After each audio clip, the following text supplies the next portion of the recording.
নমস্কার, আমি তীর্থ।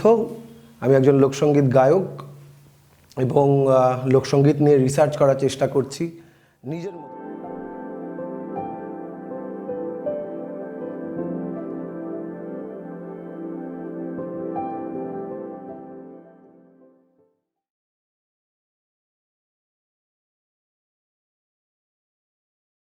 নমস্কার, আমি তীর্থ।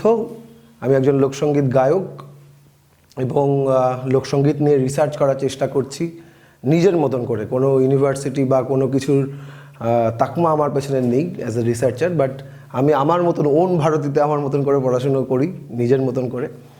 তো এইটুকুনি আমার ইন্ট্রোডাকশন দিলাম। আর আজকে মাই ক্যানভাস টক প্রথমবার আমায় সুযোগ করে দিয়েছে যে আমি নিজের সম্বন্ধে কিছু বলবো। তো এই যে আমার যারা ক্যামেরা বন্ধু আমাকে ধরছে আর কি, তারা বুঝতেই পারছে যে আমি কতটা নড়ছি। তাই আমি জীবনটাও এরকম নড়বড়েই আর কি। আমি খুব ছোটোবেলা থেকেই প্রাণোচ্ছল এবং আমি যে ফ্যামিলিতে জন্মেছি, আমার বাড়িতে একটা ছোটোবেলা থেকেই সাংগীতিক পরিবেশে আমি বড় হয়েছি, যার ফলে গান বাজনা, নাটক, অভিনয়, হই হুল্লোড়, ঢাক কাশি সব কিছুই তার মধ্যে যেমন ছিল, সেই জন্য বেঁচে থাকার রসদটাও এই প্রাণবন্ধ ব্যাপারটা ছোটোবেলা থেকেই ভেতরে পেয়েছি এবং আনুষঙ্গিক বন্ধুবান্ধব, পরিবার একটা বড় বিষয় সেখানে পেয়েছি। তো আমার সম্বন্ধে বলতে গিয়ে প্রথম যেটা বলবো যে আমি জীবনে স্তরে স্তরে আজকে যেখানে দাঁড়িয়ে আছি, আমার নিজেকেও একটা গাছের মতন মনে হয়। তার কারণ আমি জীবনে এখনও পর্যন্ত 5 বার শিকড় উৎপাটিত হয়েছে আমার আর কি। কারণ আমি জন্মেছি গোবরডাঙ্গাতে, আমার শৈশব কেটেছে গোবরডাঙ্গাতে। গোবরডাঙ্গায় যখন আমি ছিলাম তখন আমি একজন খেলোয়াড় ছিলাম। খেলোয়াড় হব এটাই জীবনের অ্যাম্বিশন ছিল, সচিন তেন্ডুলকর হব বা সৌরভ গাঙ্গুলি হব। কোনোদিনও গান গাইনি, গানের ধারে পাশে কোনোদিনও সেভাবে থাকিনি। একদিন এলো যেদিন আমার মাস্টারমশাই সুকুমার মিত্র, তিনি নিজে আইপিটি এর গান করতেন। তো আমি ওনার কাছে পড়তে যেতাম। তো পড়ার পরে ফিরে যাচ্ছিলাম, দেখছিলাম স্যারা রিহার্সাল করছে। সেখানে এমন কিছু গান হচ্ছে যে গানগুলোর কথা ভীষণ নাড়া দিয়ে যায়। মেহনতি জনতা আও লাখো জনতা আও, রোকো নেহি টোকো নই, কদম কদম সে বাড়তে বাড়তে বাড়তে চলে যাও। তো এটা কাদের গান? বা কারা মোর ঘর ভেঙেছে স্মরণ আছে। বুঝতে পারতাম না, কিন্তু বুঝতাম যে এর ভেতরে কোথাও একটা এনার্জি আছে, এর ভেতরে কোথাও একটা বিপ্লব আছে। সেই প্রথম আমার গানের প্রতি ভালো লাগা শুরু। তারপরে আমার জীবনে কতগুলো ক্যাসেট আমাদের সময়ের, সেটা 92, 93 এই সময়ের, যেই মানুষটার কথা বলবো তার নাম স্বপন বসু। স্বপন বসুর একটা ক্যাসেট শুনলাম, যেখানে উনি অনেক লোকগান করেছেন। তার মধ্যে একটা গান আমার মনে ধরেছিল, সেই গানটা আমি ছোট্ট করে 2 লাইন শোনাই, কারণ সেই গানটা আমার কাছে একটা বাঁচার রসদ বলে আমার আজকের দিনেও মনে হয়।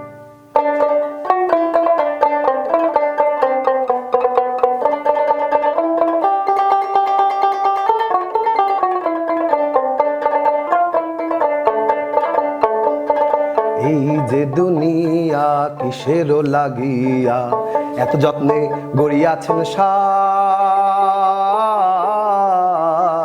এই যে দুনিয়া, তুমি হাকিম হয়ে হুকুম করো, পুলিশ হয়ে ধরো, সর্প হয়ে দংশন করো, ওঝা হয়ে ঝাড়ো। ও আল্লাহ তুমি বাঁচাও, তুমি মারো, তুমি বাঁচাও, তুমি মারো, তুমি বিনে কে হই নাই, এই যে দুনিয়া কিসেরও লাগিয়া এত যত্নে গড়িয়াছেন সাই, এই যে দুনিয়া। তো এই যে দুনিয়া, আমি কিছু নই, তোমার জন্যই আমি আছি। তুমি হাকিম হয়ে হুকুম করো, পুলিশ হয়ে ধরো, সর্প হয়ে দংশন করো, ওঝা হয়ে জারো। তো এই গানের কথাগুলো না আমার আস্তে আস্তে জীবনের আমার নিজের দর্শন। পড়াশোনা করতে আমার কোনোদিনই ভালো লাগে না, আজকের দিনেও লাগে না, কিন্তু এই গানের কথাগুলো আমার কাছে মনে হতো আমার জীবন দর্শন। মানে আমি এটাই দেখতে চাই হয়তো, তাই তো। কারণ আমার মনে আছে ছোটোবেলায় একটা সিনেমা আমার ভীষণ রেখাপাত করেছিল আমার জীবনে, সেটা হলো আনন্দ বলে একটা সিনেমা। সেখানে একটা ছোট্ট ডায়লগ ছিল যে আমরা সবাই এই পৃথিবীতে একটা কাঠপুতলি। আমার হয়তো ডায়লগটা সঠিক বলতে পারবো না, কিন্তু ওই গানটার সঙ্গে, স্বপন বসুর ওই গানটার সঙ্গে ওই গানটার একটা, ওই সিনেমাটার একটা কথাটার কথা মিল পেয়ে গেলাম, যে এখানে আমি এসছি কিছু করার জন্য। এবং এই প্রসঙ্গক্রমে বলি যে আমি প্রথমবার যখন গোবরডাঙ্গা ছেড়ে আমার বাবার কর্মসূত্রে আমাকে মফস্বল চলে আসতে হলো, তখন আমি ক্লাস 9-এ পড়ি। আমি তখন ক্লাস 9 থেকে ডেলি প্যাসেঞ্জারি করা শুরু করলাম বনগা লাইনে। আমি আগরপাড়া থেকে ট্রেন ধরে দমদম আসতাম, দমদম থেকে ট্রেন ধরে গোবরডাঙ্গা যেতাম, এবং গোবরডাঙ্গা থেকে ট্রেন ধরে আপনার স্কুলের ছুটি হওয়ার পরে দমদম আসতাম। এবং যারা ডেলি প্যাসেঞ্জারি করেন তারা জানেন যে সন্ধ্যাবেলা দমদম থেকে আগরপাড়া যাওয়ার জন্য ট্রেনে উঠতে গেলে কি কসরতটা করতে হয়। তো আমার বোধহয় সেদিন শিক্ষাটা হয়ে গেছিলো যে জীবনটা একটা জার্নি, এবং যেতে যেতে তারপরে একটা সময় গিয়ে মনে হলো যে না, ঠিক এই তো আমি শিখছি, তো আমি জানছি, তো এবার গাইবো। তো তার আগে গাইতাম নিজের জন্য। এবার মনে আছে যে আমি যে বলছিলাম যে আমি অনেকবার উৎপাটিত হয়েছি আমার শিকড়। তো আমি আগরপাড়ার কথা পর্যন্ত বলেছি। আমি আগরপাড়া থেকে আমার কলেজ লাইফে আমি ব্যারাকপুর রাষ্ট্রগুরু সুরেন্দ্রনাথ কলেজে পড়েছি, এবং আমরা চলে যাই থাকার জন্য। আমার বাবার অফিসিয়াল কোয়ার্টার পেয়েছিল কাকিনাড়াতে, ভাটপাড়াতে। এবং ভাটপাড়াতে চলে যাওয়াতে আমি যেহেতু গান বাজনা করি, ওখানে আমাকে এক কাকা বলেছিল যে এই আমাদের পাড়ার একটা অনুষ্ঠান আছে, গাইবি নাকি? না, হ্যাঁ, 300 টাকা লাগবে। তো 300 টাকা কি, আমার 150 টাকা, তবলা যিনি বাজাবেন তার 150 টাকা, এই হলো 300 টাকার হিসেব। এবার আমার আগে যে মঞ্চটা সেটা হলো গানের একটা মঞ্চ, মানে এরকম বোম ফোম ফাটিয়ে বন্দে বিভিন্ন গান টান হওয়ার পরে আমার একটা স্টেজ, একটা দোতারা, আর নিচে একজন বসে আছেন তার তবলা। তো শুধু গুরুকে স্মরণ করে গান গেয়েছিলাম, এবং সেই দিনের অনুষ্ঠানে সবাই আমার খুব অ্যাপ্রিসিয়েট করেছিল, এবং জীবনে আমার প্রথমবার মনে হয়েছিল যে মন দিয়ে যদি কিছু করা যায় তা ঠিক বেঁচে থাকে। তো আমি ওইখান থেকেই কনফিডেন্স পেয়েছি, এবং ওই 300 টাকা থেকে আস্তে আস্তে আস্তে আস্তে নিজের রেমুনারেশন আস্তে আস্তে তৈরি করেছি যে হ্যাঁ, আজকে আমি এইটুকুনি নেব, আজকে আমি এইটুকুনি নেব, এইভাবে। এবং সেই প্রসঙ্গক্রমে একটা কথা বলে রাখি যে একটা টাইমে এসেছিল যখন আমার গান গাওয়ার কোথাও সুযোগ নেই। তার আগে আমি আমার এই যন্ত্রটাকে মনে প্রাণে ভালোবাসি, বাজাতে পারি। তো জানে তীর্থ দোতারা বাজায়, তো বলেছে তীর্থ আসিস, আজকে অনুদানের অনুষ্ঠান আছে, তুই একটু দোতারা বাজিয়ে দিয়ে আসিস। তো আমার তখন জীবনের পয়সার দরকার, তখন আমি গ্র্যাজুয়েট হয়ে গেছি অলরেডি, বাড়িতে কিছু দেওয়ার প্রয়োজন, চলে গেছি। তিনি গান গেয়েছেন, আমি পেছনে দাঁড়িয়ে দোতারা বাজিয়েছি, এবং আমার তাতে একটুও লজ্জা লাগেনি, তার কারণ আমি দোতারা দিয়ে গানটা গাইছিলাম। কারণ আমি আগে গানটা গাই তাই দোতারা বাজাই, আমি দোতারা বাজাই বলে গানটা গাই না। অতএব উনি যিনি গাইছেন তিনি সামনে গাইছেন তার গলা দিয়ে, আর আমি গানটা দোতারা দিয়ে গাইছি, কারণ এটা আমার ভালোবাসা। তাই সেই জন্য আমার কোনোদিনই মনে হয়নি যে আমি তো আমার কাজ করছি, আমি তো আমার মিউজিক করছি, তাতে তো কোনো তো সমস্যা নেই। এবং এই প্রসঙ্গক্রমে আরেকটা কথা মনে পড়ছে, তাই বলি, সেটা হলো আমার ফার্স্ট টিউশনই। যে আমাকে একটা দাদা ফোন করে, যে সে আমার থেকে বয়সে বড়, সেটা পরবর্তীকালে জানি, হ্যাঁ আপনি দোতারা শেখান? না, দেখুন আমি দোতারা শেখাতে পারবো না, আমি নিজে বাজানো শিখেছি এবং আমি সঙ্গ করে শিখেছি। আপনি যদি আমার সঙ্গে সঙ্গ করতে পারেন, আপনি যদি আপনার মতন করে শিখতে পারেন, কারণ সত্যি কথা, কেউ কাউকে কোনো জিনিস শেখাতে পারে না, তার ভেতরেই কিন্তু শেখার গুণটা থাকে। সে যদি নিজে চায় তবেই শিখতে পারে। যেমন আমার ভেতরে এই গুণটা নেই যে আমি ইংরাজি ভাষাটাকে ভীষণ ভালোবাসি, কিন্তু শিখতে পারিনি, ইংরাজিতে কথা বলতে পারি না। কিন্তু আমি এটাও জানি যে আমি গানটা আমার মতন করে গাইতে পারি, সেটা আমার কাছে পজিটিভ। টিউশনিতে আমাকে যিনি আমার কাছে শিখতে এসছেন, নীলাদ্রি শেখর দাস শর্মা, তিনি একটা ইনস্টিটিউশনের হেড অফ দ্য ডিপার্টমেন্ট, আর আমি তখন জীবনে কিছুই না, তিনি আমার কাছে শিখতে এসছেন। তো আমার জীবনের প্রথম বোধ হলো যে যার যেটা করার সেটা নির্ধারিত, এবং সেটা করে, না হলে ওরকম একটা ইনস্টিটিউশনের হেড অফ দ্য ডিপার্টমেন্টকে আমার মতন একটা লোক দোতারা শেখানোর সুযোগ পেত না। অতএব এই জীবন চলার এবং এই চলতে চলতে না জীবনে বোধ তৈরি হলো যে আমার কাছে আমার গানগুলো, যেগুলোকে আমি গাইতাম, সেগুলো আস্তে আস্তে আমার কাছে গানের কথা শুধু নয়, আমার বাস্তব হয়ে উঠতে শুরু করলো। তো এটা আমার কাছে আমার জীবনযাপন, এবং তখন থেকেই। এবং আমি আমার গুরুর প্রতি আমি বিশ্বাস করি, গুরুতে, কারণ আমি যে কাজটা করি লোকসঙ্গীত, এটা খুব গুরু পরম্পরাগত একটা শিক্ষা। তো আমার গুরু বোধহয় আমার প্রতি সদয় ছিলেন, যে আমি জীবনে প্রথম লোকসঙ্গীত শিক্ষক হিসেবে যাকে পেলাম, তিনি একজন লোকসঙ্গীতের দিকপাল পুরুষ, তার নাম শ্রদ্ধেয় শ্রী কালিদাস গুপ্ত। এবং এই গান শিখতে যাওয়ার সুযোগটাও কিন্তু সহজে ঘটেনি। মানে আমি তখন ক্লাস 11-এ পড়ি, আমি বরাবর আমার নিজের প্রতি একটা কনফিডেন্স ছিল যে আমি যতটুকুনি, আমি ঠিক ততটুকুনি দেখাতে চাই, আমি যেটা নই আমি সেটা দেখাতে চাই না। আমি মাধ্যমিকে 2nd ডিভিশনে পাশ করেছি, 391 নাম্বার পেয়েছিলাম। আমি যে স্কুলটায় পড়াশোনা করেছি 11-12, উসুমপুর আদর্শ উচ্চ বিদ্যালয় আগরপাড়াতে, সেখানে 360 পেলে ডাইরেক্ট অ্যাডমিশন ছিল। আমি ওই স্কুলটাতেই 360 যেটা ডাইরেক্ট অ্যাডমিশন আছে আমি সেখানেই ভর্তি হয়েছিলাম, বিকজ আমি 391 পেয়েছি আর ভর্তি হওয়ার নাম্বারটা 360। অতএব আমার কাছে এটা যোগ্য। আমার কাউকে আমি একবারে ফর্ম ফিল আপ করেছি এবং ওখানেই ভর্তি হয়েছি। এবং আরেকটা কারণ ছিল, সেটা কোয়েট স্কুল, একটা মজা বেশি।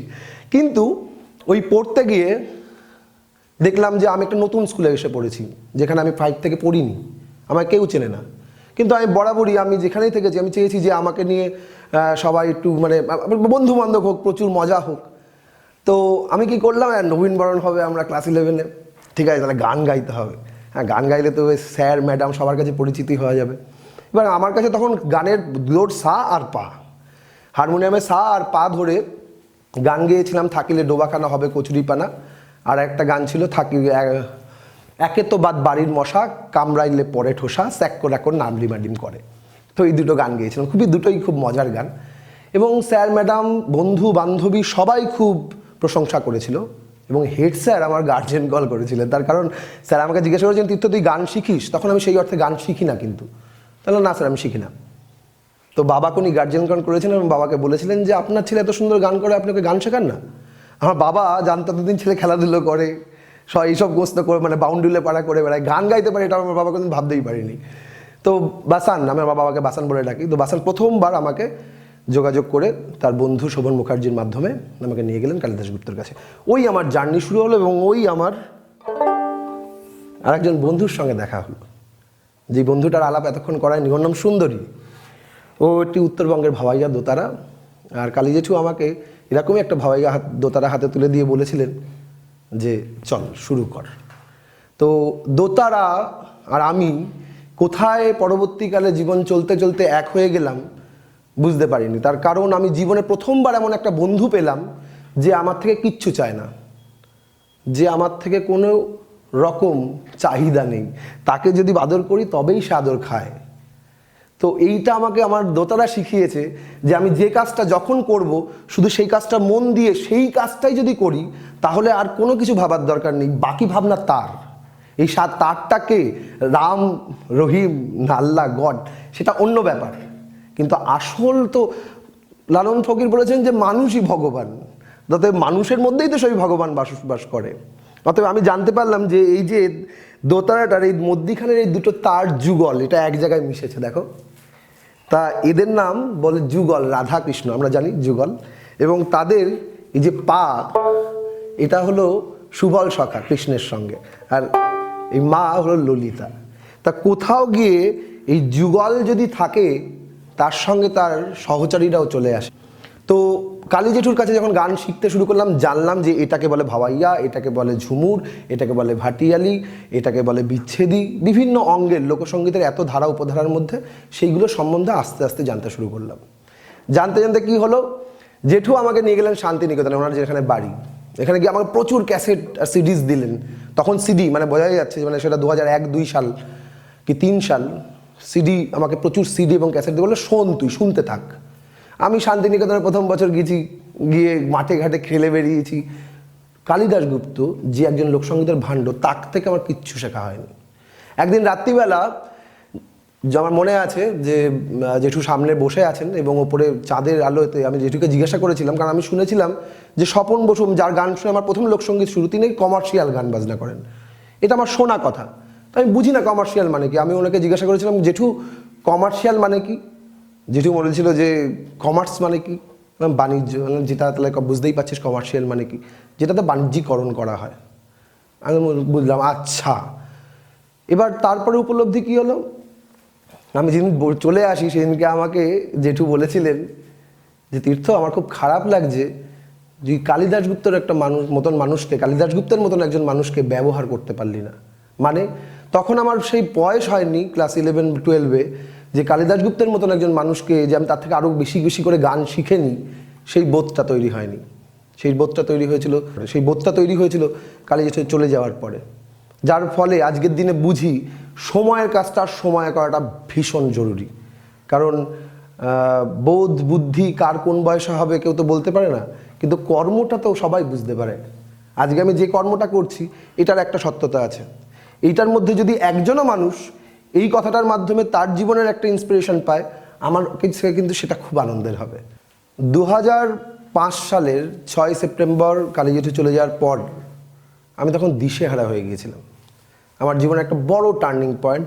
তার কারণ কালী জেঠু চলে যাওয়ার 1 মাস বাদে আমি খবর পেয়েছিলাম যে উনি আর নেই পৃথিবীতে। কলকাতা করচাতে বেরিয়েছিল কালিদাস গুপ্তের স্মরণ সভা, এবং সেখানে আমি গিয়েছিলাম 1 মাস বাদে। অর্থাৎ যাকে আমি আমার মনের গুরু মুর্শিদ মানি, তার মৃত্যু সংবাদ আমি সেই সময় পাইনি।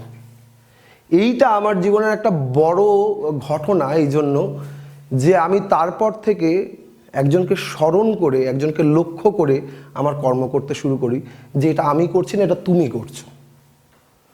তো আমি আস্তে আস্তে দোতারাটাকে ভালো করে বাজাতে শিখতে শুরু করি। দোতারাতে গান তো আগে গাইতাম ড্যাং বাজিয়ে, কিন্তু এবার গানের সঙ্গে ফিঙ্গারিংটাও শিখলাম, এবং সবটাই জেঠুকে মনে করে। ওই প্রথম একটা আমি আমার মুর্শিদ পেলাম। মুর্শিদ কথার অর্থ কি প্রথম বুঝতে শুরু করলাম, উপলব্ধি করতে শুরু করলাম। এবং তারপর সত্যি যদি গুরুকে ভজনা যায়, সত্যি গুরু সন্ধান মেলে, এবং সেটা মিলল 2006 সালে। আমি যার কাছে এখনও গান শিখি, যে জন্য আমি বললাম যে আমি একজন লোকসঙ্গীতের শিক্ষার্থী, যে শিবব্রত কর্মকার, শিবু কাকু আমাকে যে গানটা প্রথম দিকে শিখিয়েছিলেন, সেই গানটা শেখানোর আগে বলেছিলেন, জানি কুপথে যাবি তাও শেখ। গানটা ছিল, ও গুরু দোহাই তোমার মনকে আমার নেও না সুপথে, ওরে তোমার দয়া, ওরে তোমার দয়া বিনে চরণ সাধব কি মতে, গুরু সাধব কি মতে, নেও না সুপথে। তা আমি গুরুর ওপর তোমার দয়া বিনে চরণ, তুমি কৃপা না করলে আমি তো সোজা পথে চলতে পারবো না। তো এই গানটা উনি শেখানোর সময় বলেছিলেন, জানি কুপথে যাবি তাও গানটা শেখ। এটা কিন্তু আমাকে প্রথম নক করে দিয়েছিলেন যে এই গানটা বুঝে গা, যার জন্য সবসময় চেষ্টা করি যেন গুরু আমাকে সুপথে নিয়ে চলো, আমি যেন কুপথে না যাই। কারণ এই প্রসঙ্গে ওই গানেরই, এটা লালন ফকিরের একটা বিখ্যাত গান, এবং যে গানের অন্তরাতে, সেই অন্তরাতে সাইজি বলছেন, জগাই মাধাই দোষী ছিল তাদের গুরুর কৃপা হলো, অধীন লালন দোহাই দিল সেই আশাতে। অতএব সাইজি লালন ফকির আশা করছেন যে জগাই মাধাইয়ের, অতএব আমাদের মনের ভেতরে যে বিভিন্ন বাজে প্রবৃত্তি, সেই প্রবৃত্তিগুলোকে আমি একমাত্র আটকে রাখতে পারি, কারণ সে আমার ভেতরেই থাকে। তো এরকম একজন মানুষের সান্নিধ্য পেলাম, এবং এই জার্নিটা চলতে চলতে যেটা হলো, আমাকে শিবু কাকু শেখালেন যে কিভাবে এই লোকসঙ্গীতের নদীতে নৌকা বাইতে হয়। অতএব আমি যদি শহরে বসে একটা ভাওয়াইয়া গান কানে হেডফোন দিয়ে শুনে ফেললাম, এবং তার প্রনাউন্সিয়েশনগুলো শিখে নিলাম, এবং সেটা দোতারা বাজিয়ে গেয়ে দিলাম, তাহলে কিন্তু সেই ভাওয়াইয়া গানটা হবে না যতক্ষণ না আমি উত্তরবঙ্গে গিয়ে সেই প্রকৃত লোকশিল্পীটার কাছে বসে তার জীবন যাপন সম্বন্ধে শিখতে শুরু করলাম। আমি যেমন একটা লোককে চিনি, পরেশ রায়ের কথা আমি আগে বহুবার বলেছি, যে তিনি বাই প্রফেশন একজন রিক্সা চালক, কিন্তু তিনি ভাওয়াইয়া গানটা অসাধারণ গান। অর্থাৎ গান তো মনের খোরাক, বলে বাবা গানটা আমার মনের খোরাক আর রিক্সাটা আমার পেটের খোরাক। এই কথাটা শেখার আছে তার কাছ থেকে, যে সবাই মনের খোরাকটা খুব ইম্পর্টেন্ট। কারণ আমার মন যদি ভালো থাকে তাহলে পৃথিবীতে সব কিছু ভালো, আর যদি মন খারাপ থাকে তাহলে শরীর থেকে শুরু করে আনুষাঙ্গিক সমস্ত কিছু খারাপ। এবং এই কথাটা আজ নয়, আমাদের যে দুটো মহাকাব্য আছে রামায়ণ এবং মহাভারত, তাতেও কিন্তু একটা বড় পার্ট মন। এবং লোকসঙ্গীতের বা গুরুমুখী ধারাতেও কিন্তু মনটা একটা খুব ইম্পর্টেন্ট বিষয়। তাই আমার এই জার্নি চলতে গিয়ে আমি সবসময় আমার মনের খেয়াল রেখেছি, আমি সবসময় আমার মন যা বলেছে আমি সেইটা করার চেষ্টা করেছি। এবং আজকে যদি আমি বিন্দুমাত্র কিছু হয়ে থাকি, সেটা আমার মনের দৌলতে। কারণ আমি জানি যেটা মন বলে সেটা ঠিক বলে, আর যেটা ঠিক, যেটা সত্য, সেটা আজীবন সত্য। অতএব মনের কথা শোনা ভালো, আর ছোট্ট করে একটা গান গাওয়া ভালো। আর গানটা যদি এরকম হয়, ও আমি তোমার আশায়, ও আমি তোমার আশায় বসে আছি ও দয়াল, ও আমি তোমার আশায় বসে আছি ও দয়াল, দয়াল ভব নদীর পারে, দয়াল ভব নদীর পারে, তুমি আমার বক্ষের ভিতরে, তুমি আমার বক্ষের ভিতরে, দেখো হে দয়াল মুর্শিদ তুমি তুমি আমার বুকের ভিতরে। দেখো হে দয়াল মুর্শিদ, তুমি আমার বুকের ভিতরে, তুমি আমার বুকের ভিতরে, তুমি আমার বুকের ভিতরে। এবং এই বিভিন্ন আখড়াতে, মানে ভাওয়াইয়ার আখড়া বা গম্ভীরার আখড়া বা ঝুমুরের আখড়া, এই বিভিন্ন আখড়াতে যাওয়ার সুযোগ হয়েছিল। আমার কিন্তু একটা সুযোগ ঘটেছিল এই জন্য, কারণ আমি ন্যাশনাল স্কলারশিপ পেয়েছিলাম মিনিস্ট্রি অফ কালচার থেকে। এবং আমার প্রথম বিশ্বাস হয়েছিল যে গান বাজনা করেও বেঁচে থাকা যায়, কারণ তার আগে পর্যন্ত আমি কোনো রকম কিন্তু উপার্জন অন্য কোনো কর্ম করে করতে পারিনি। কিন্তু প্রথমবার আমি গানের জন্য মিনিস্ট্রি অফ কালচার থেকে একটা ন্যাশনাল স্কলারশিপ পেলাম, যেটা আমাকে 2000 টাকা করে মাসে স্টাইপেন্ড দেওয়া হতো, এবং সেটা গান শেখার জন্য। তো আমার জীবনে প্রথম বিশ্বাস তৈরি হলো যে গান গেয়েও কিন্তু রোজগার করা যায়, এবং এর দৌলতে আমি বিভিন্ন জায়গায় গিয়েছি। এই প্রসঙ্গক্রমে একটা কথা বলি, একটা গানের কথাগুলো আর গান থাকলো না, আমার জীবনের বিশ্বাস হয়ে উঠতে শুরু করলো। এবং সেরকম একটা গানের কথা এই মুহূর্তে মনে পড়ছে, দেখো হে দয়াল মুর্শিদ, তুমি আমার বক্ষের ভিতরে। অতএব যে আমি কিছু নয়, আমি তোমার আশায় বসে আছি ও দয়াল, দয়াল ভব নদীর পারে। মানে তুমি আমার বক্ষের ভিতরে, তুমি আমার কাছেই তো আছো, তুমি তো বাইরে কোথাও নেই। অতএব তোমার ভেতরে আমি তোমাকেই খুঁজি না কেন, আমি তোমাকেই ভজি না কেন। তাই আমার মনে হয় যে আজ মাই ক্যানভাস টকে আমি প্রথমবার আমার জীবনের এমন কিছু কথা শেয়ার করলাম যেগুলো আগে কোনোদিনও আমার বিবেক ছাড়া আর কেউ জানতো না। ফার্স্ট টাইম আমি এতগুলো মানুষের সামনে বললাম। তো thank you so much my canvas.